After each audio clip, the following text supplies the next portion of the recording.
لو مهتم بالجديد والمفيد في عالم التطبيقات اشترك في قناتي وأنا هقولك وظيفة كل تطبيق، مزايا وعيوب. بوكيت بوك قارئ، تطبيق محمله 5 مليون مستخدم، تقييماته 4.5، 82 ألف مراجعة للتطبيق. بوكيت بوك تقدر عن طريقه يبقى التطبيق ده يقرأ لك آلاف الكتب. يعني إيه يقرأ لك؟ يعني مش هتبقى كتب مسموعة، لا، هو بيخليك تعرف تفتح الكتاب كأنه واجهة للكتاب اللي انت محمله، الكتب الإلكترونية اللي انت محملها. تقدر عن طريقه بقى ان انت اي كتاب انت محمله تدخله على التطبيق ده، فيجيب لك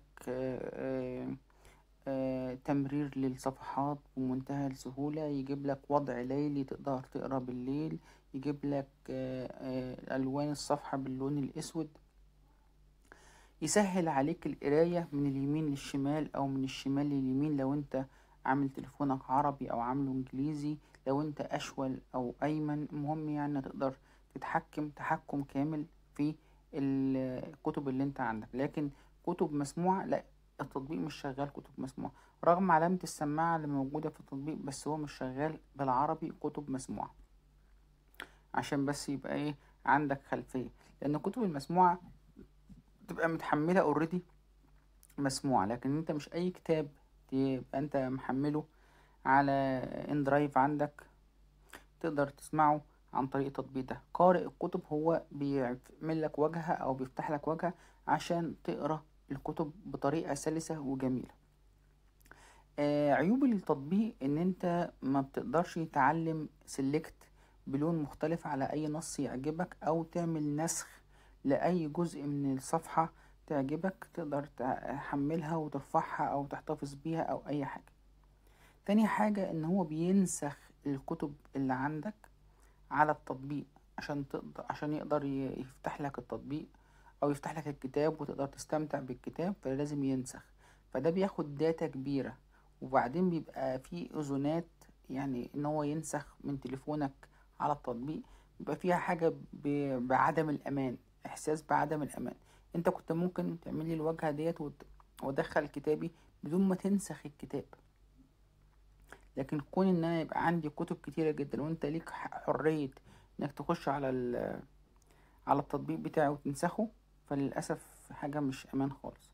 رغم ان انا قلت ان هو مفهوش العلام انك تعمل سيلكت، لكن اكتر من حد استخدم التطبيق بيقول انه مفهوش الامكانيات دي. لكن برضو المبرمج بيقول ان انت ممكن تعلم وتقدر تختار من القائمة اليمين او الشمال، هتلاقي فيها نسخ وهتلاقي فيها تحديد وهتلاقي فيها انك تقدر تعلم. بس هو مفهوش موضوع التعليم ده خالص، يعني انك تعلم على حاجة وتفضل متعلمة عليها.